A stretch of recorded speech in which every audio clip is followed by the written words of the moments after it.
तमिलनाडु की राजनीति इस वक्त देश की सबसे बड़ी राजनीतिक खबर बनी हुई है।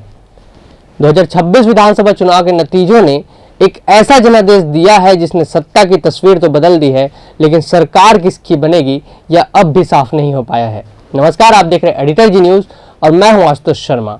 तमिलनाडु में किसी भी दल को स्पष्ट बहुमत नहीं मिलने के बाद अब चेन्नई से लेकर दिल्ली तक राजनीतिक हलचल तेज है। फोन कॉल्स, बंद कमरे की बैठकें, समर्थन की कवायद और रिजॉर्ट पॉलिटिक्स। तमिलनाडु में इस समय सत्ता का सबसे बड़ा खेल जारी है। चलिए सबसे पहले आपको बताते हैं तमिलनाडु विधानसभा चुनाव के आंकड़े। तमिलनाडु विधानसभा में कुल 234 सीटें हैं। सरकार बनाने के लिए चाहिए 118 सीटों का जादुई आंकड़ा, लेकिन चुनाव परिणाम में किसी भी पार्टी को बहुमत नहीं मिला। अभिनेता विजय की पार्टी टीवीके यानी तमिलागा वेत्री कड़गम सबसे बड़ी पार्टी बनकर उभरी। टीवीके को मिली है लगभग 108 सीटें, वहीं एमके स्टालिन की डीएमके को करीब 82 सीटें मिली है। एआईएडीएमके के खाते में लगभग 32 सीटें आई हैं, जबकि बीजेपी और उसके सहयोगियों को करीब 8 सीटों पर जीत मिली है। अन्य दलों और निर्दलियों के पास लगभग 4 सीटें हैं। यानी साफ है कि तमिलनाडु की जनता ने इस बार किसी एक दल को पूर्ण बहुमत नहीं दिया है, और यही वजह है कि अब सरकार बनाने के लिए जोड़ तोड़ की राजनीति शुरू हो चुकी है। सबसे ज्यादा चर्चा हो रही है अभिनेता विजय की पार्टी टीवीके की। पहली बार विधानसभा चुनाव लड़ने वाली पार्टी ने ऐसा प्रदर्शन किया कि तमिलनाडु की पूरी राजनीति ही बदल गई। चुनाव से पहले जिस पार्टी को सिर्फ स्टार पावर माना जा रहा था, आज वही पार्टी सरकार बनाने की दावेदार बन चुकी है। लेकिन सबसे बड़ी चुनौती है बहुमत का आंकड़ा। टीवीके के पास 108 सीटें हैं और सरकार बनाने के लिए अभी भी 10 विधायकों की जरूरत है। सूत्रों के मुताबिक टीवीके लगातार कांग्रेस और छोटे दलों से संपर्क में है।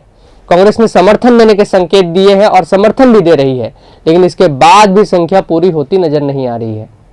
इस बीच सबसे बड़ा राजनीतिक ट्विस्ट तब सामने आया जब खबर आने लगी कि टीवीके एआईएडीएमके के कुछ विधायकों के संपर्क में है।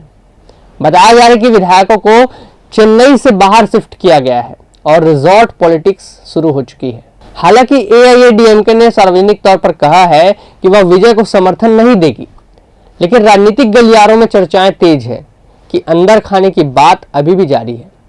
अब बात करते हैं कि डीएमके की।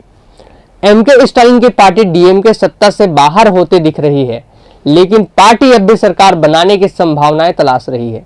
राजनीतिक जानकारों का मानना है कि अगर एआईएडीएमके और डीएमके जैसी पार्टियां किसी साझा रणनीति पर आती है तो तमिलनाडु की राजनीति में एक बड़ा उलटफेर हो सकता है। हालांकि दोनों दलों ने आधिकारिक तौर पर किसी गठबंधन की खबरों को खारिज कर दिया है, लेकिन सत्ता की राजनीति में कब क्या हो जाए यह कहना बड़ा मुश्किल होता है। अब सबसे बड़ी भूमिका राज्यपाल की इसमें मानी जा रही है। तमिलनाडु के राज्यपाल राजेंद्र विश्वनाथ आर्लेकर फिलहाल सभी राजनीतिक घटनाक्रमों पर नजर बनाए हुए हैं। संविधान के अनुसार राज्यपाल उसी दल या गठबंधन को सरकार बनाने का न्योता देंगे जो बहुमत साबित कर सके, लेकिन अब तक किसी भी दल ने 118 विधायकों का समर्थन पत्र पेश नहीं किया है।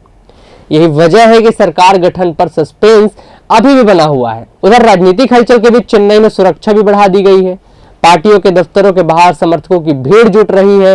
टीवीके कार्यकर्ता विजय के समर्थन में जश्न मना रहे हैं, तो वही डीएमके और एआईडीएमके भी अपने अपने विधायकों को एकजुट रखने में जुटे हुए हैं।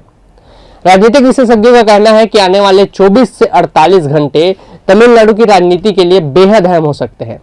अगर टीवीके जरूरी समर्थन जुटा लेती है तो अभिनेता विजय पहली बार मुख्यमंत्री पद की शपथ ले सकते हैं, लेकिन अगर विपक्षी दल एकजुट हो जाते हैं तो तमिलनाडु में सत्ता का पूरा समीकरण बदल सकता है। यानी जनता ने जिस चुनाव में बदलाव के संदेश दिया है, अब वही चुनाव तमिलनाडु की राजनीति का सबसे बड़ा सस्पेंस बन गया है। क्या अभिनेता विजय तमिलनाडु के अगले मुख्यमंत्री बनेंगे? क्या डीएमके और एआईडीएमके कोई बड़ा दांव खेलेगी, या फिर राज्य में राष्ट्रपति शासन जैसी स्थिति बन सकती है? इन सभी सवालों के जवाब आने वाले कुछ दिनों में साफ हो जाएंगे। फिलहाल तमिलनाडु में सत्ता की कुर्सी तक पहुंचने की जंग जारी है और हर राजनीतिक दल अपने नंबर पूरे करने में लगा हुआ है। अगर यह वीडियो पसंद आया हो इस वीडियो को लाइक करें, हमारे चैनल को सब्सक्राइब करें। इसके अलावा फेसबुक, इंस्टाग्राम और एक्स पर हमें फॉलो करें। नमस्कार।